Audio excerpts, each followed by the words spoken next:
With the NFL season kicking off Thursday and the Miami Dolphins playing a week from Sunday, we are going to talk about what our expectations are.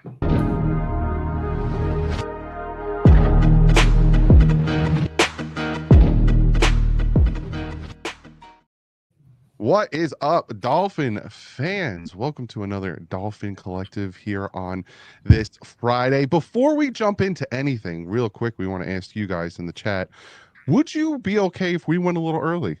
If we went from 6 to 7, 6:30 to 7:30? Comment below if you're watching this later on. Also comment over in the chat. We're talking about just Friday's show. Just Fridays. Monday will still be 7:30 to 8:30. We're talking Tuesday. Tuesdays. Oh, By the four of us. This is why I got the four of us. Tuesdays will still be 7:30 to 8:30. We're trying to figure out Fridays because everyone wants to go out Friday. We're holding Omar up right now. You plans. So we're trying I'm reading the Bible ready. We're reading the Bible. He's got to go to Omar got church. Bible study at Tootsie's. They got night church. So let us know if 6 to 7 is good, 6:30 to 7:30. Let us know in the chat or below. Also, don't forget to check out SeatGeek, our sponsor for today. Fantastic at 28 million downloads, 70,000 events, whether it's concerts, sports, festivals, and more. Check them out. Use the promo code FINS, FHINS. You get $20 off your first purchase. Go check them out. Also, speaking of checking them out, you could check us out on all podcasts that you can find, either Apple Podcasts, Spotify, all that stuff. Go check us out. Give us a 5-star rating. It really helps get us up there. And if you want to become a member, hit the join button next to the subscribe button. You get a ton of great perks. You see our faces. You get that little emojis. We're going to add emojis during the season. You get to get your name at the end. You get a little pop-up that lets us know how long you've been a member. And you get to get a question in there. So, hey, listen, I am so shocked and disappointed in Dolphin fans because last year I advised them not to go to the Green Bay game. They did not listen. Everybody complained. I said, I told you. This year, you know what the Dolphin fan road game people have picked is? Buffalo, ain't it? Buffalo. I'm gonna be there. And I'm thinking to myself, why, people? Why do you torture yourselves like this? No, that ain't fair, Omar. I've never been to Buffalo Stadium, and this is the last year. This is the last year it's going to be able to go to the old stadium because they move in the new one next year. Well, so why do you want to see the old one and not the new one? Even though Buffalo is a nice stadium, I want to see both. I'm not gonna deny Buffalo is a nice stadium, and going to Buffalo before it gets frigid cold is not a bad idea. But it's week 3. If you haven't gotten your tickets, SeatGeek, use the Fins code, and you can get $20 off your seat.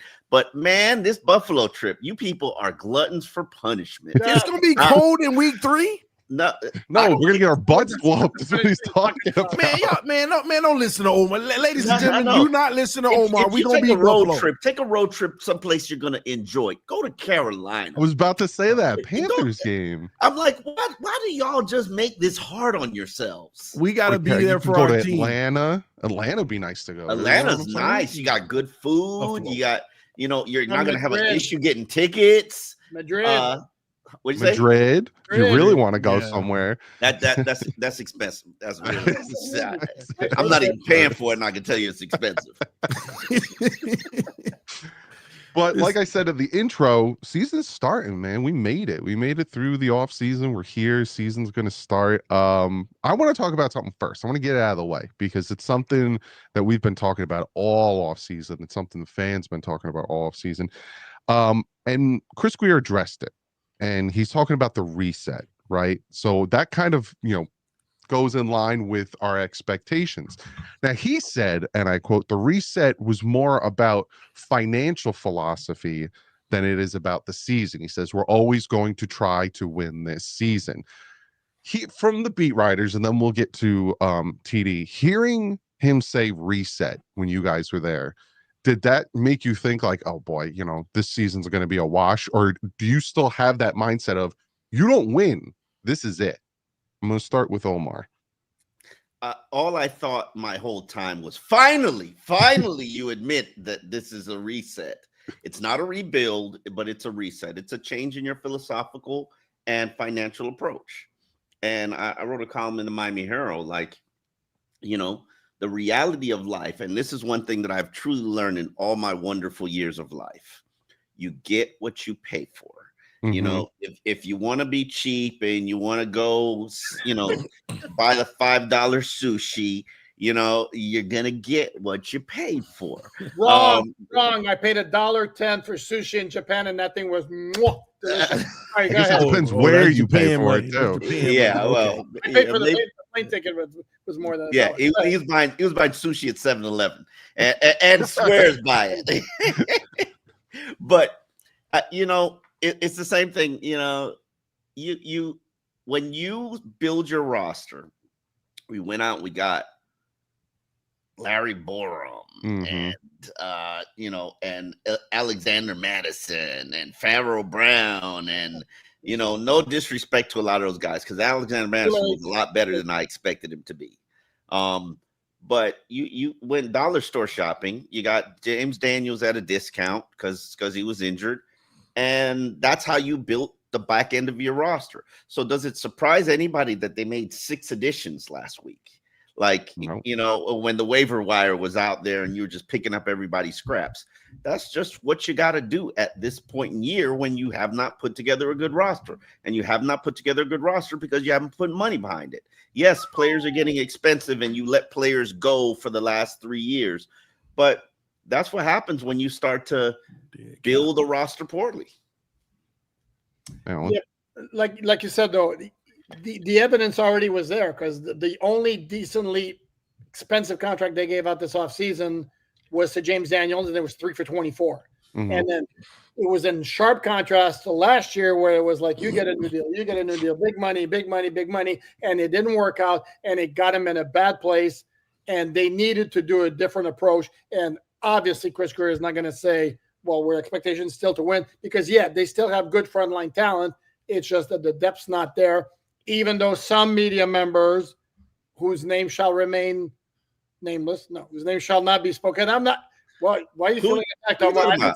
I didn't say you. We're always vastly overrated some of the young players at certain positions, edge defender, wide receiver, thinking about, because I heard, well, we could trade one of our excess edge defenders for a quarterback or a backup offensive lineman. And I'm like, in what universe? I mean, and none of the Dolphin players were claimed by anybody, which tells you, and then a bunch of them also are. And Grayson Murphy's still unemployed, which blows my mind. What does that tell you? No offense, but if he was that great a player, do you think he would have been signed by now? I mean, come on. And he's not the only one. There's several who are still looking for new teams. So I think we vastly overrated what we saw from some of the young players, where the front line of the roster is not bad. The back end of the roster is kind of weak. TD? I told everybody this was going to happen 2 years ago, and this goes hand in hand with my resume of being a Dolphin hater, supposedly, because I say these things are going to happen and try to predict what's going to happen. The writing was on the wall. You overinflated the top end of the roster, and if they didn't get the job done, it was downhill from there. But this is what's the most important for all Dolphin fans. The man used the word reset. Therefore, we have just entered into a new era of Miami Dolphins football. Whatever direction that is that they're going from here, I don't know, but we have entered a new era, which means one technically is closed and it has officially failed from the goals that were set forth.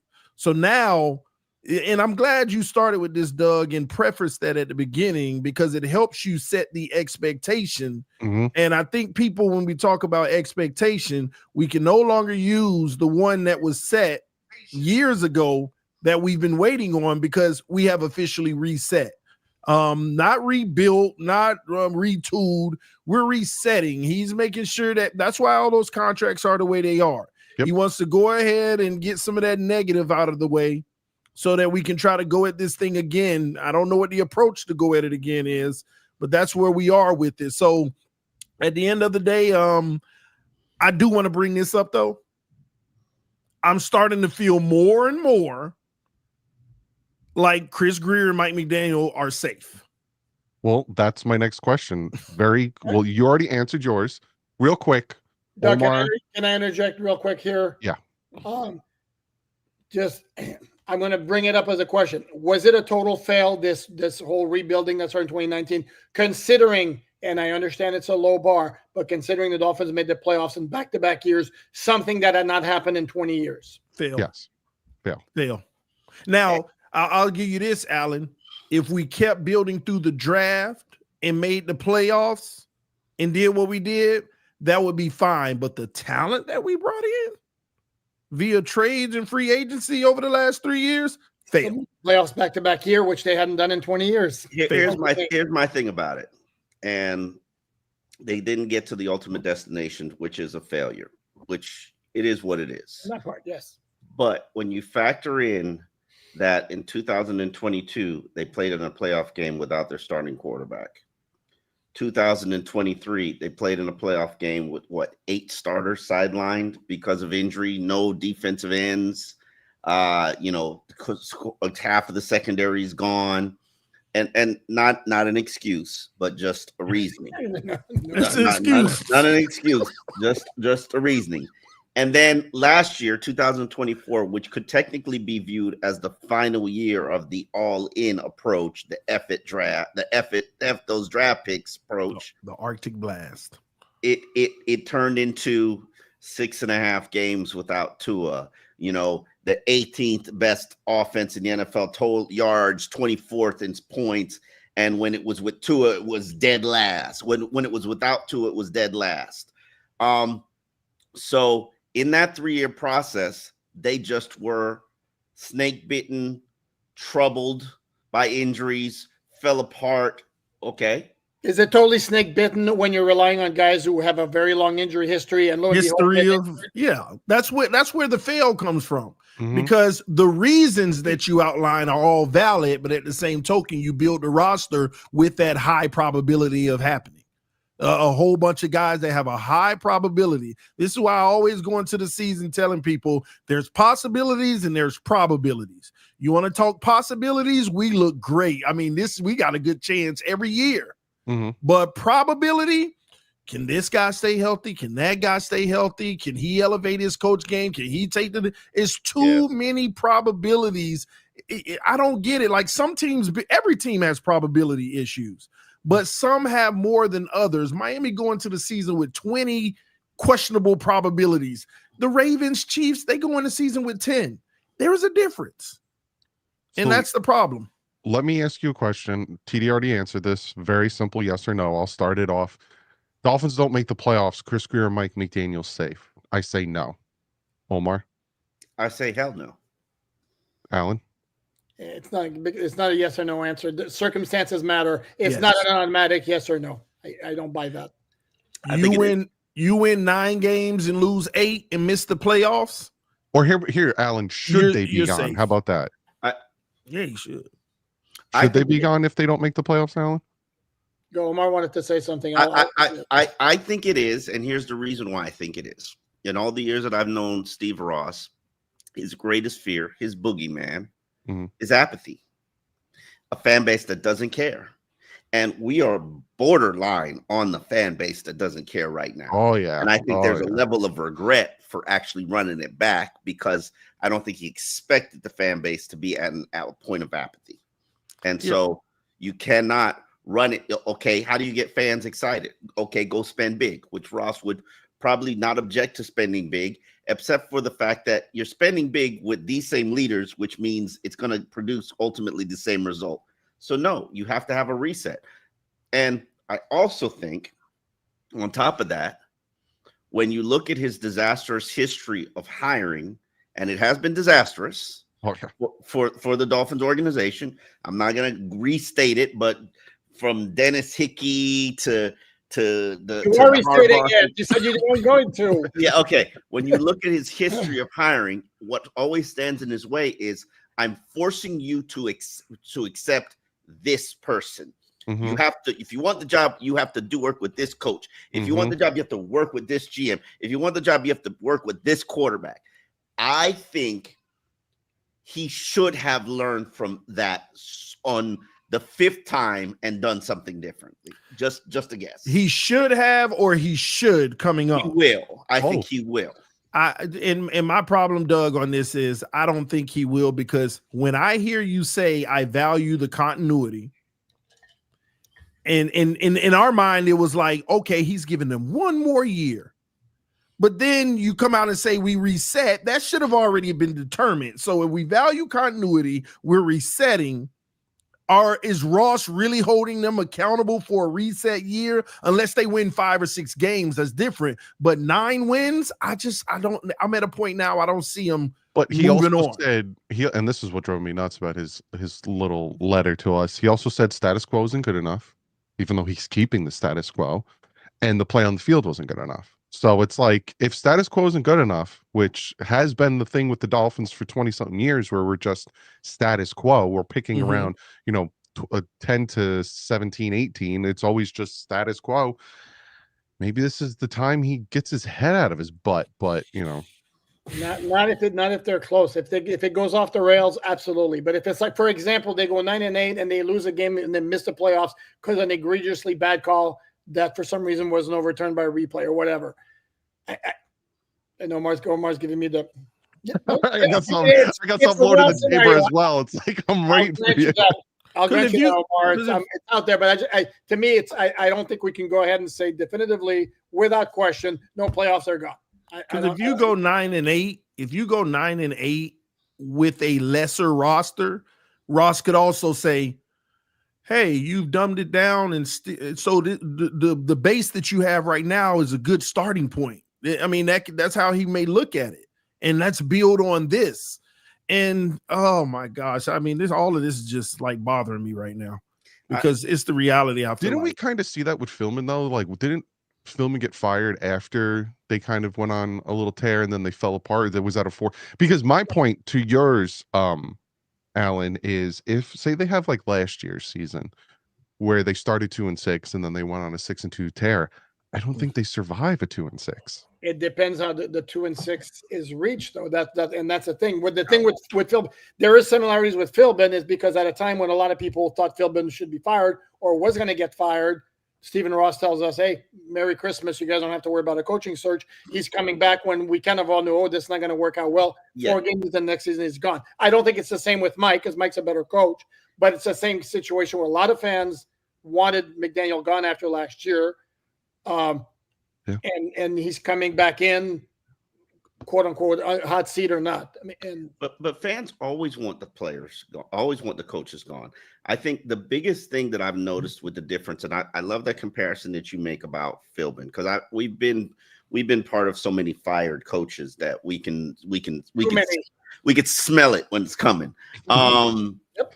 The difference that I've noticed right now is at the beginning of Philbin, you knew players didn't believe. They were just really going through the motions, and then they, truthfully speaking, played like it. They played like they were going through the motions, and then eventually the owner realized, I got to whack this guy, and then I got to do something to stir this team up and insert Dan Campbell and see how this goes, see how this plays out. But the reality of it is, even if this team has not checked out, and this team is. Agree.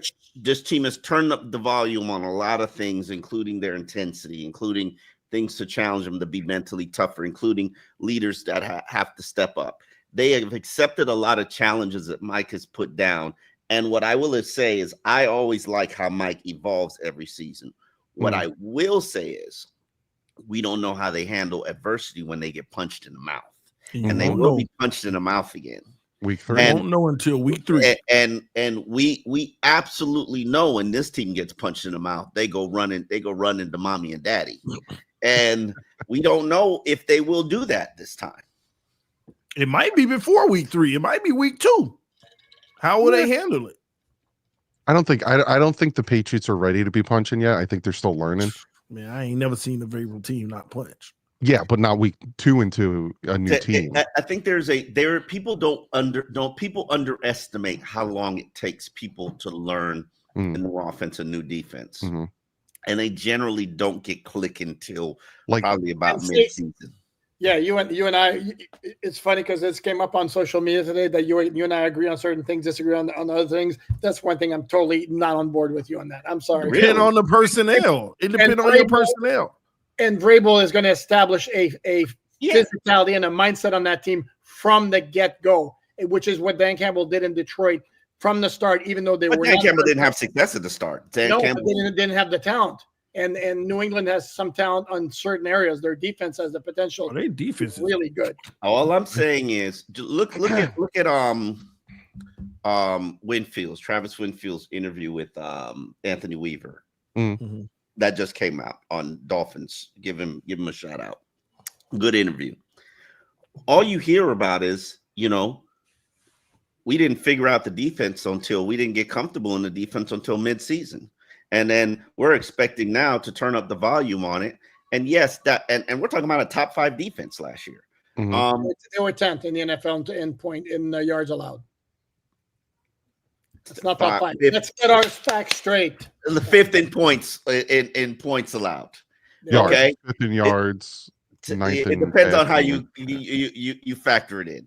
But what I'm saying is, and it's even worse on offense. You always hear people say, like, how many rookies have you heard, Poupard, say, "Oh yeah, I got the playbook," like Ollie Gordon. "Oh yeah, I know what I'm doing. Oh yeah, this is easy. I've mastered this."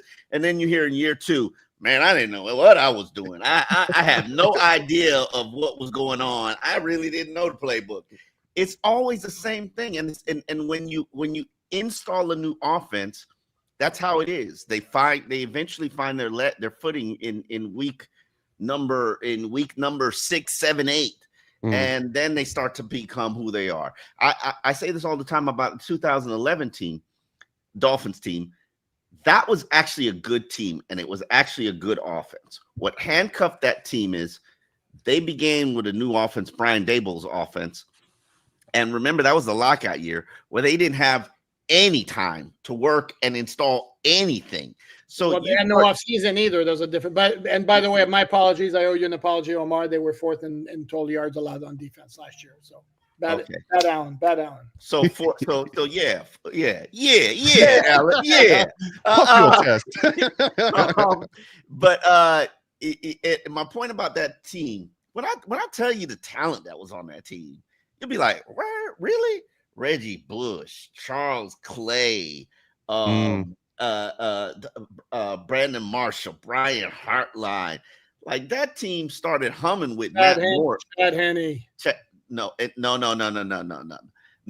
then when it became Matt Moore, it started going off. Correct. But they started 0-6. Yeah, exactly. But then they started rocking and rolling. Yes, they were good. But part of the struggles were the fact that they didn't know their offense. They had just learned the offense, had to start playing the season, and then they got their face kicked in for the first 6 games. Now, it doesn't help that your quarterback sucks, but but Matt Moore was out there. Him and Brandon Marshall were just out there doing hip taps, changing plays at the line of scrimmage. Like it's and that's what. You're saying so, Omar? Hold on, TD. What's that? That faces for maybe the most explosive game the Dolphins had in Mike McDaniel's rookie year was at Baltimore. That was week 2, so it didn't take him that long to figure out the offense, or was it just being great, baby? Sure, yeah. And the Ravens hey, Doug, you saw me go at him. Yeah, just like that. They can't say nothing about Baltimore, baby. They can't say nothing about Baltimore. They didn't cover anybody in the secondary that game. Baltimore, they just get real just quiet. Like that Chicago Bulls documentary. That's all. Oh my gosh.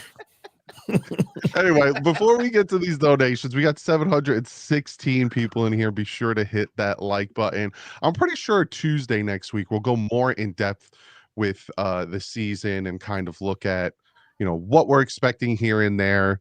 But let's jump into these donations. And this one starts with Chip Kincaid with a $20 donation. He said, "It's his first flight attendant crush. Have a great weekend. Happy Labor Day." No. I told y'all I'm not messing with my crushes. I don't want to do that anymore. Why are they crushes?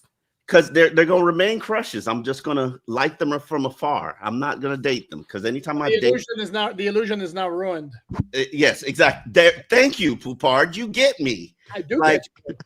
Man, because all the women I have crushes on, they're all toxic. It's just my nature. I am drawn to toxicity. I mean, you toxic, Omar. That's what that is. Stop taking them on. Hey, stop taking them on the first date. The Tootsies. Yeah. Might end up Jose understood the expectation. Depending on what she into. Oh my gosh. The expectation for the Dolphins is to disappoint us yet again. That's my mentality every year going into it. Rather be surprised than let down. Will Jose be disappointed considering he's expecting to be disappointed? So then your expectations are non-existent. I will say this as a Dolphin fan, whenever I expect nothing, they do really well. Like 2008, we didn't expect anything. 2016, we didn't expect anything. We didn't expect anything. But then we expected something 2009, 2017, and fell on it. So when we don't expect anything as a fan, they tend to like come out and do like watch us go up 3-0, and all of a sudden we're like, we beat Buffalo. Way better than this fan base thinks they are. This team is way better, in my opinion. They are. Hold on, might disagree. No, maybe. But here's the thing, though. 2009, there was a problem because if you remember, that opening schedule was a complete joke. It was against 3 teams that had made the playoffs last year and 2 on the road. And then also the Dolphins had gotten exposed a little bit in the playoff game when they got papawed by the Baltimore Ravens. So I don't know that 2009 the expectations were necessarily sky high. And there were some people in 2008, the second the Dolphins got Chad Pennington and saw that first practice, were like, yeah, there's could be something happening here. Anyway, I digress. I just need us to go 4-0 to start the season. Yeah. And then we going 15-2. You better put the crack pipe down. 4-0. Hold on. So we can't beat the Colts? You can. We can't beat the Patriots? You can. We can't beat the Jets?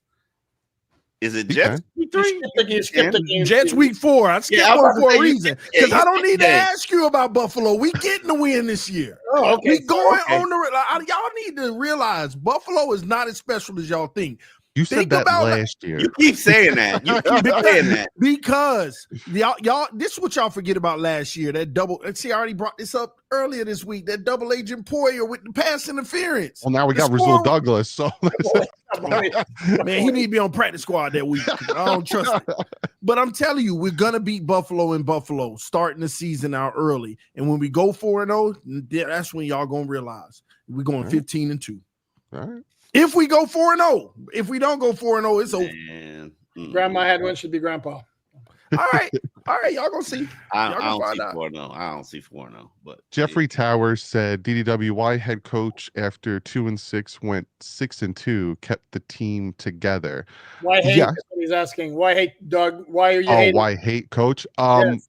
Because of the teams he faced as well. You got to take that into consideration when they went 6-2. Consider that now. Raiders, Patriots. Well, to a certain extent. Jets. And then you crap the bet against Houston. You crap the bet against the Jets at the end of the year. You know, it wasn't. How is that different than previous years? Hold on. Wait. How is that different than previous years, though? Beating up on bad exactly. teams? And that's why I wanted him gone. I thought they were going to. He's asking me why did I want him gone at the end of the year and why am I so critical of him? It's because in 2023 we saw that, and I'm thinking to myself, okay, he will learn from this, and he didn't learn from nothing. Yeah. What tackles were they playing with against Houston? But again, there's only so far. Were they playing with against Houston? You didn't answer my question. Injuries again. But see here with the Houston game, were they not injuries? But you're right. But it always comes back to injuries. I didn't say that it doesn't. But I'm like when I learned at that game in that stadium that they were playing with whatever his name is, Jackson Carman at right tackle, playing his first game at right tackle ever. I said, "Oh, this is an L. Put whatever money you got on it." It made no sense. his interceptions weren't because of the offensive line, is what the problem was as well. Oh, whoa. Okay. Hold on. Whose interceptions? It was interceptions. Go ahead, Omar. Go. The interceptions were a byproduct of the head coach of Houston working intimately with Mike and knowing how he thinks and how he operates, and created a game plan that gave Tua challenges. That's correct. But Tua also had one receiver and one tight end in that game. You're talking about tackles, though. Whoa, no. Okay, you're talking about the interceptions. But then when you speed up my processing speed because I have no protection, I have no interior line, I have no running game, what do you want me to do? But make a better decision. They lost 20-12 with the defense keeping him in the game and giving chance after chance after chance. And then don't tell me the 3 picks weren't a major difference. And, okay, 3 picks were a major difference. But the third pick was a guy who caught the ball initially getting it snatched out of his hand. Let's be real about it. He caught the ball. Oh, Doug. Whoa, Doug. What did he say? Should have threw it better. Oh, man, I'm on Allen over here. I just put my Tua. The one thing you will never say about Tua is that he does not throw a catchable deep ball. He throws a catchable deep ball. For Derek Stingley. It is catchable for him too, but it's catchable. All right, man. It's catchable or you get PI. Either way, the yards count. People, don't disrespect that. But here's my thing, right? Because I just made my Tua expectation video today, and obviously, for me, this is it for Tua. It's either now or never.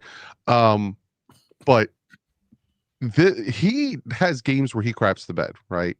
Like you give him 8 hard opponents. I would say about 6 of them he plays really well. 2 of them he craps the bed. And unfortunately, you can make that face. I'll pull up stats. See, this is where it comes from. No. Dyslexia. Nope. Reverse that. Nope. Because he'll have these bad games, right? Where he will have Houston, where that multiple Houston, Green Bay, the year before, in 2022, he had the Chargers and the 49ers. It's like he'll have these spurts of games, but then throughout the season, he plays well. I will not make those excuses for those bad games. And that Houston Texans game, it was a bad game by him. They could have won that game. They very easily could have won that game. Yeah, if the receiver catches the ball. If he threw it better. Are you going to put, oh, wow. Are you serious? Who did he catch it first? They were down 8. They were down 8. So you're assuming that, and that would have put them in scoring territory if he would, and you would have given them more time to continue to drive the ball. It'd have been at midfield, and you're going to assume that they would have. But here, Omar, here's the problem with that. It's first and 10. You're down by 8. Your thought process is, because I think he underthrew it, but let's say his thought process was, I'm going to throw it. I'm going to throw it to my 5'11", 2 bad wrist wide receiver. I'm going to 50-50 ball it. Who was the number 1 player in the NFL Network's player poll ranking with 2 bad wrists. First and 10, down by 8. That's your. I honestly.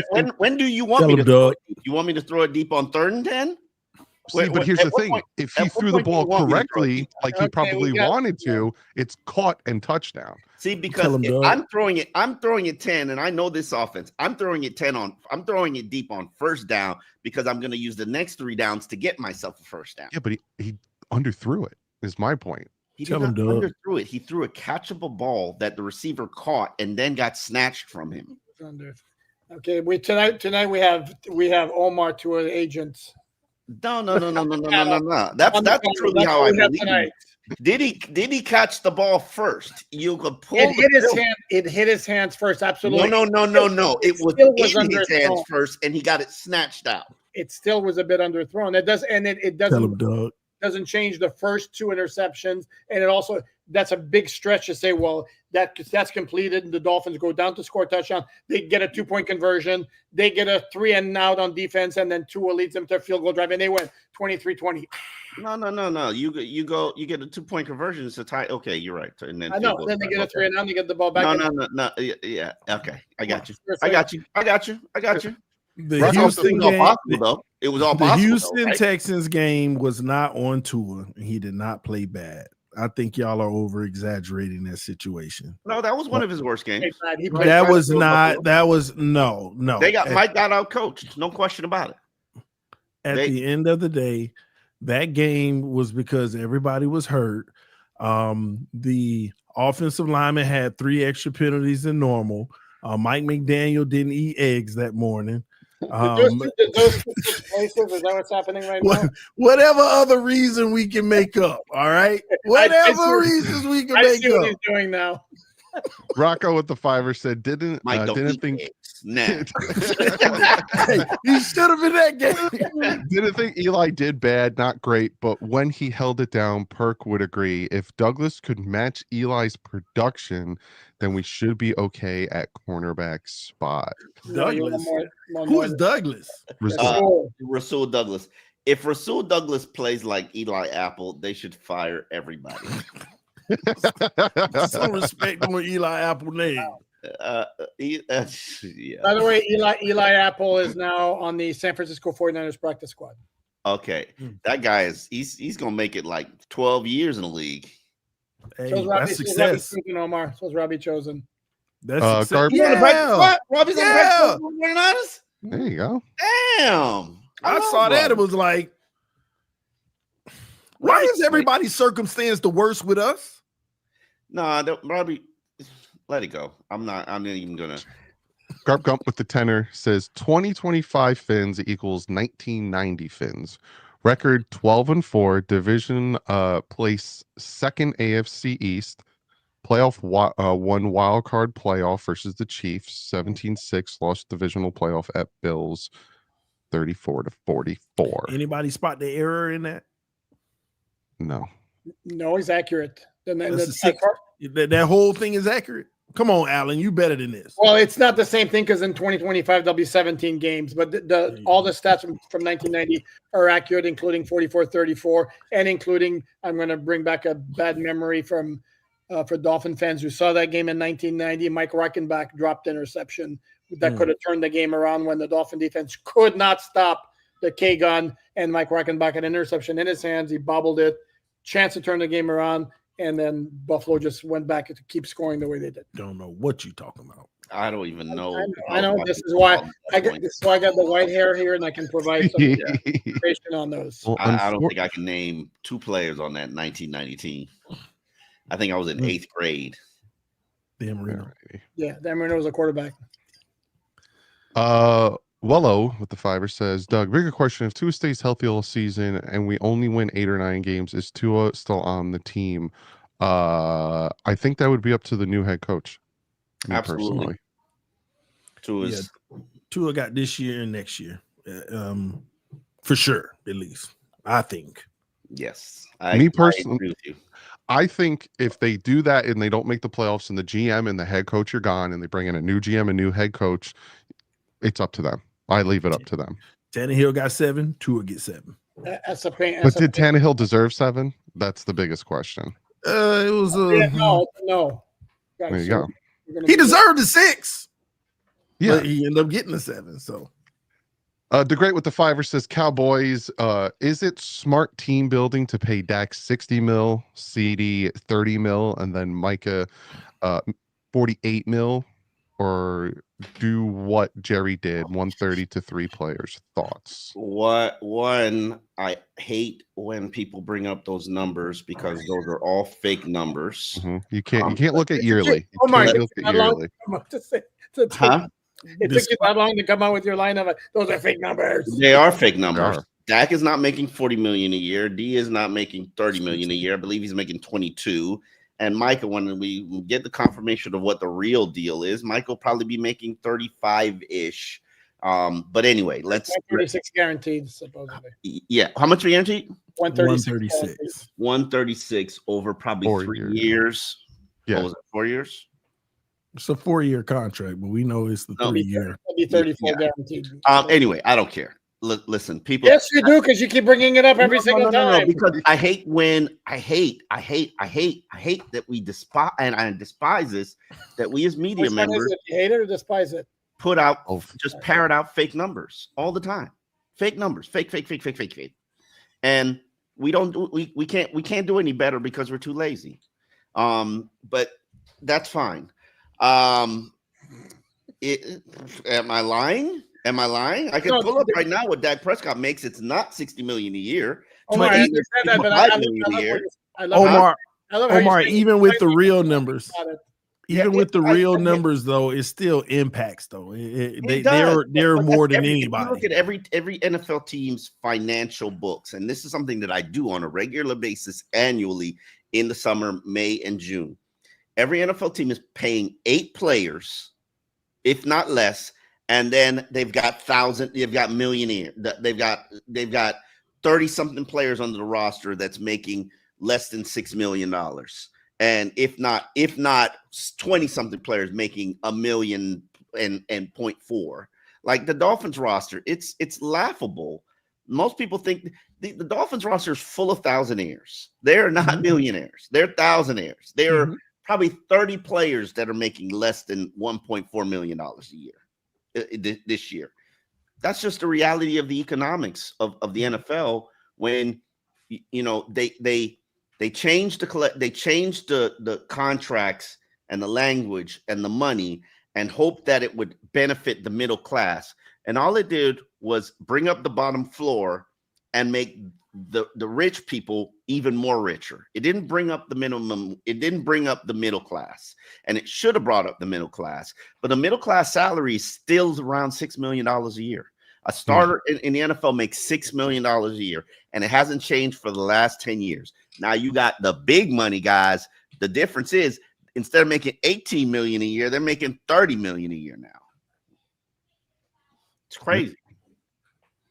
Jay Tillman, new member. Shout out to you, Devin. By the way, to answer the original point, regardless of the numbers, even if you agree with the idea of not paying 3 guys that much to take up that much on your salary cap, if that's your rationale for trading Micah Parsons, you don't trade him on August 28th. You trade him around draft time. There was a reason it happened the way it did, and it's the way Jerry handled that entire situation. Devin with the tenor says, do you think the roster is set at 53, or do you foresee any new free agent additions before the season starts? I think Justin Simmons would be a good fit at safety over Ashton Davis. You're probably going to see a ton of signings after week 1 when their contracts aren't guaranteed. Week after week 2 when contracts don't have to be guaranteed. You'll see. I don't think they're not signing Justin Simmons to No. And the Justin Simmons ain't trying to come here. Justin Simmons is probably chasing a ring. Eagles. Yeah. Hey, you go 4-0, we gonna get one. Listen, yeah, they're calling me toxic. I have to really give this some serious consideration. Omar gonna look in the mirror tonight. Who are you?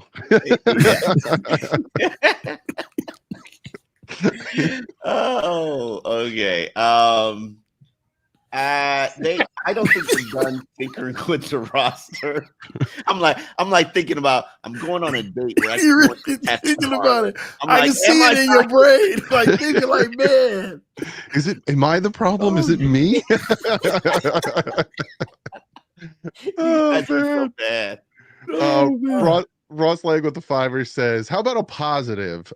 If too much negative in the air, how do you all see Greer and McDaniel if they do make a second round of or AFC championship? They'll be back. That's it.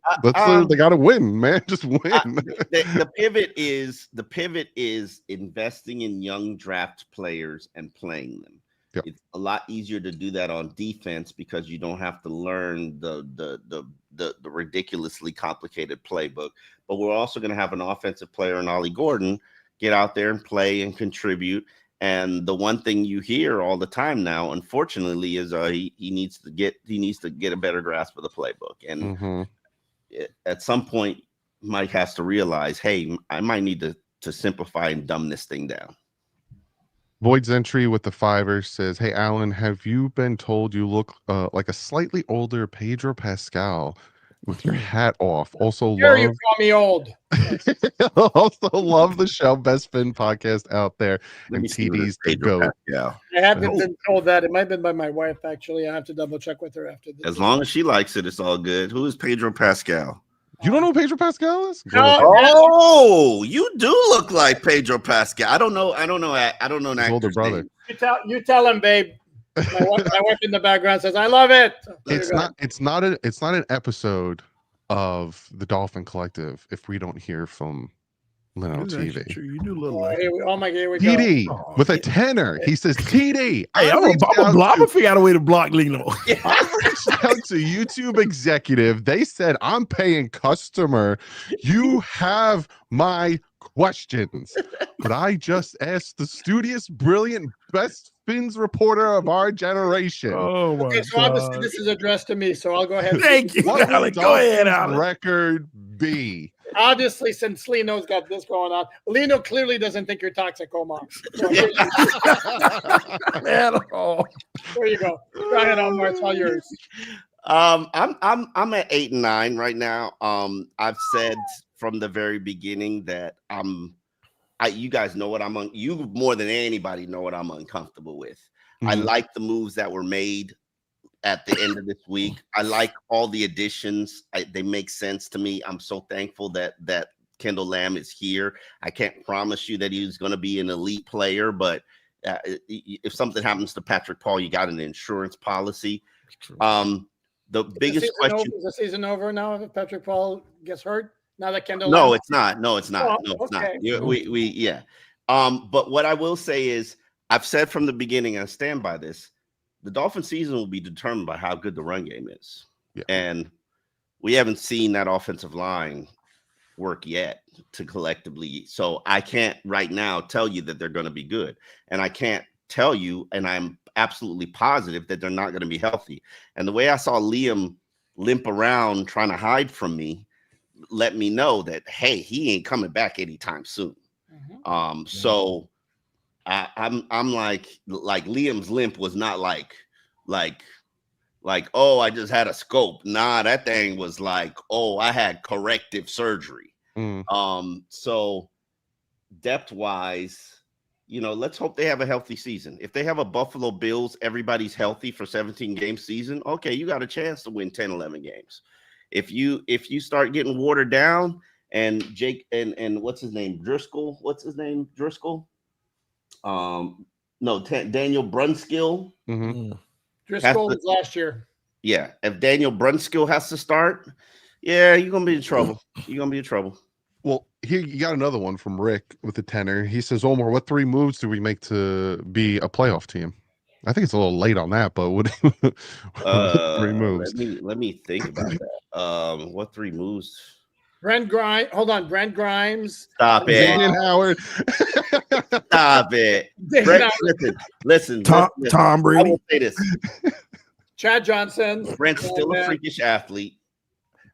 Omar, I'm playing with you. I know. No, but I'm saying y'all play. Brandon's still a freakish. Brandon's still in great condition. He's playing tennis because his son's in a tennis academy, so he's all tennised out.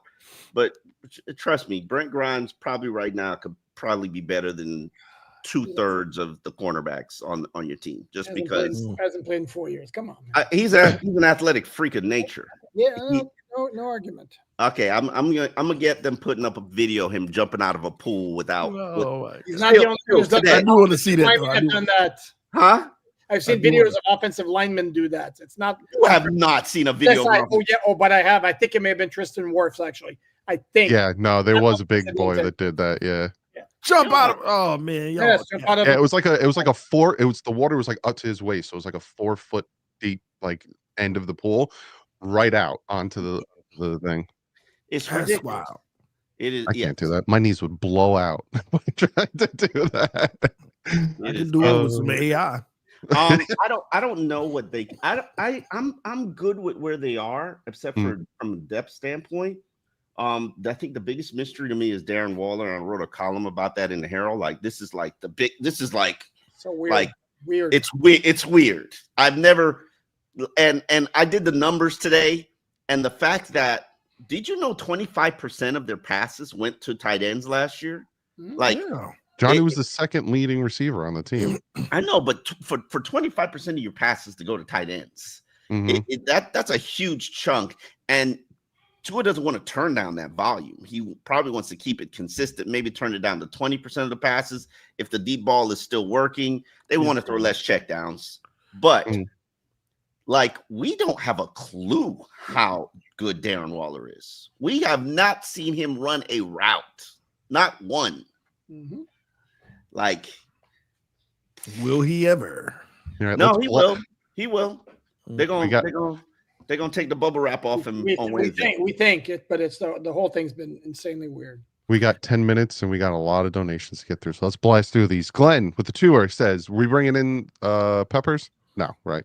Why? How does that make any sense? I saw a lot of people wanted that, but we're good. With Mika Fitzpatrick, we don't need Jabril Peppers anymore. Jabril Peppers is more of a special teams player than a good safety.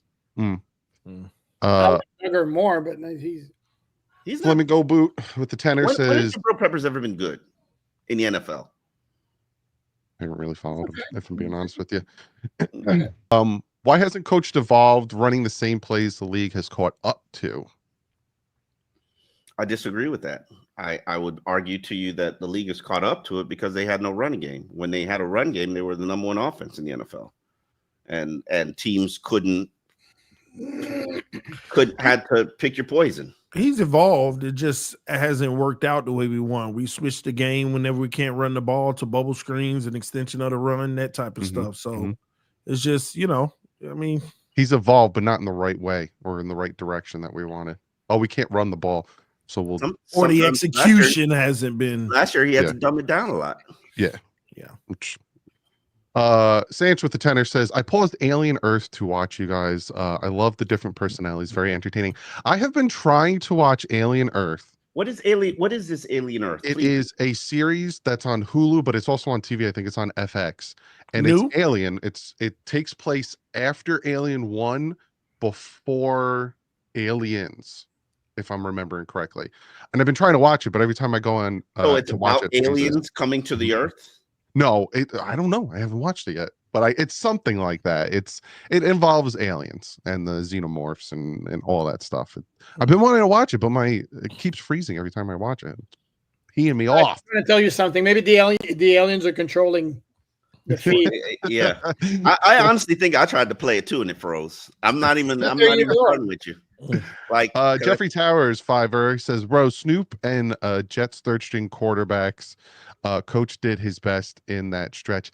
Yes, and this is towards me because of what I said before, but also, isn't that also Mike McDaniel's fault that was your backup quarterback, since we're in that same exact situation again? They tried, is what I'm told. I was told this. They tried. They kept striking. You would think, and this is where again I get frustrated with McDaniel's. You would think you would learn. Okay, I have a quarterback who unfortunately can't stay healthy. I need to have a viable backup that can win me 3 out of the 6 if he's gone. Nope, I'm gonna go get Zach Wilson. It's like Mike White. It's one after the other. So who would you have signed? Give me I your had name. a name. I don't even remember anymore. At this point, it doesn't really matter. Mario didn't want to come. Jimmy Gabbert didn't want to Flacco, come. Actually Flacco was probably one of the names. Flacco starting for the Cleveland Browns. Could have been like people. I always say Joshua Dobbs. Get yourself in trouble. I always say Joshua Dobbs, but even Joshua Dobbs, he signed up for more money with I believe that was the Patriots. Mm-hmm. Like what? Like I don't like the backup. No offense to Zach Wilson's family and fans. Mm-hmm. They always think I hate people. Like I'm hating on people. I was walking in and Zach was talking to. I was walking into the building for our interviews the other day, and Zach was talking.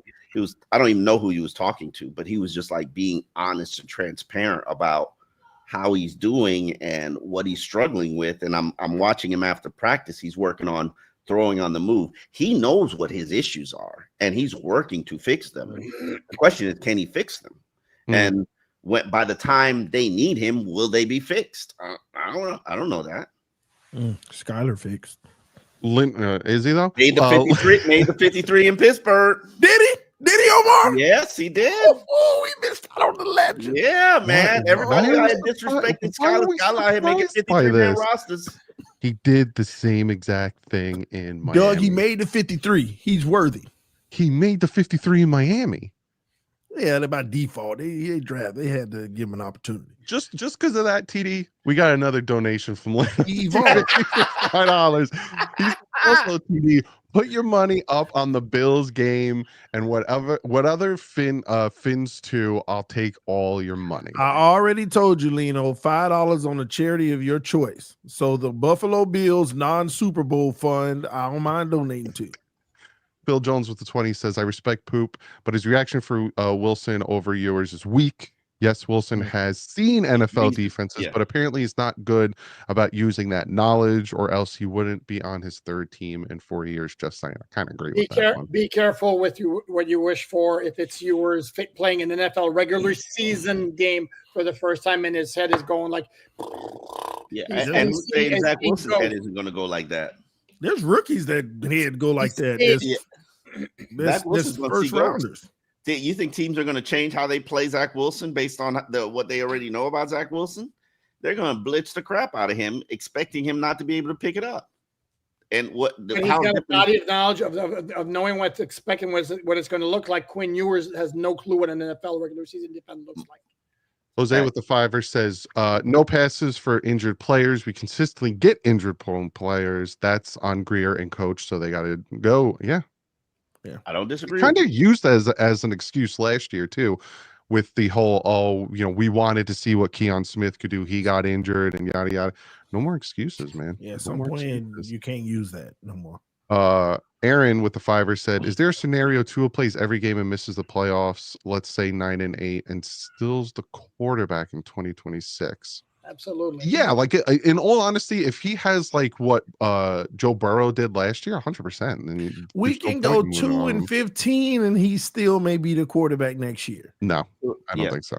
Yes. Yeah, I mean, it could be that stalemate year where while they're figuring out what they want to do moving forward, he's still the quarterback. Tua is absolutely going to be paid his contract in 2026. The question is, are they going to be able to trade him to another team?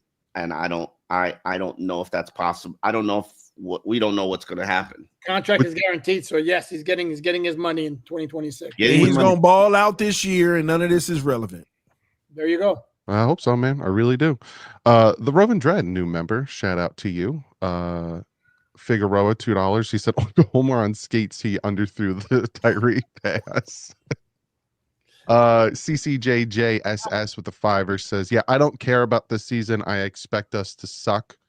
You never know, dude. You never know. I expect them to be good as long as they stay healthy. Yeah. Jacob Williams with the $5 says, them to win games as long as they score more points than the opponents. what are your stat expectations for Tyreek this year? 1,100 yards. Yeah, just stay on the field. That's all I really care about. Good. Zach, well, if it's spread out, if him and Waddle are both 1,100 yards. Tyreek finds 1,100. I don't want it spread out. I want Tyreek. Tyreek needs 15 plus. 15 plus. I don't know if he's that player anymore, man. Oh my gosh! That's a whole nother video. That's a whole nother video. He's gonna break down. That's my concern with Tyreek. I don't know if he's that player anymore, man. Y'all think this is the incline just tipped or something? No, do not look at last year. I'm sorry, y'all giving too much slander to that man. That man is not on his way down. I think he's still got another 2 to 3 years of elite play. I think he's got 2 to 3 years of top end play, not elite. And here's my reasoning why. The body, Poop is right. The body is starting to break down. And when you get 30, this is scientifically proven. It just takes longer for you to heal. You might suffer the same injury at 24. You back in 3 weeks. At 30, you back in 6 weeks. It's just a reality. The injury's okay in the body, but I thought y'all meant just his skill. No. Oh, he's fast. I don't think I've ever seen him run faster than the day that he strained his oblique. Yeah, Zach Berry with the $2 said, if Eli Apple is the standard, we have a big problem. If every starting cornerback plays like Eli Apple, they'll be all right. B Whitaker, been a member for 3 months, said Whittaker, sorry. Omar has lost all objectivity when it comes to Tua. I disagree. I just see a different quarterback that a lot of people don't see. I see a different person than a lot of people don't see. A lot of people or nobody? A lot of people. Because there's a lot everybody, my bad. There's a lot of the team sees it, they believe. Are you back Omar, are you back again on he has the it factor, or we're not there yet? I need to see the it factor, but I've never lost hope that he has the it factor. The question is, will it show? And I've never not believed that he didn't have the it factor. His things didn't drop yet. Jesus, how long does it waiting take? 6 seasons is a long time to wait. My max is 7. Okay, my max is 7. Ooh, we got another year, Omar. Okay. 9 or 10. I mean, Jesus. Hey man, I will say this in defense of that, there are really great quarterbacks that didn't win their first playoff game until their 6th season. So we'll see. Not saying Tua is gonna or he is, but we'll see. James with the tenor says, "Isn't Lamb an improvement over Larry Borum, who was last seen getting out of his way of pass rushers in Chicago?" He is definitely an improvement and upgrade at left tackle. I do not think he's an improvement at right tackle. I'm a Kendall Lamb fan, card carrying member of the fan club, but Kendall Lamb at right tackle is very mediocre.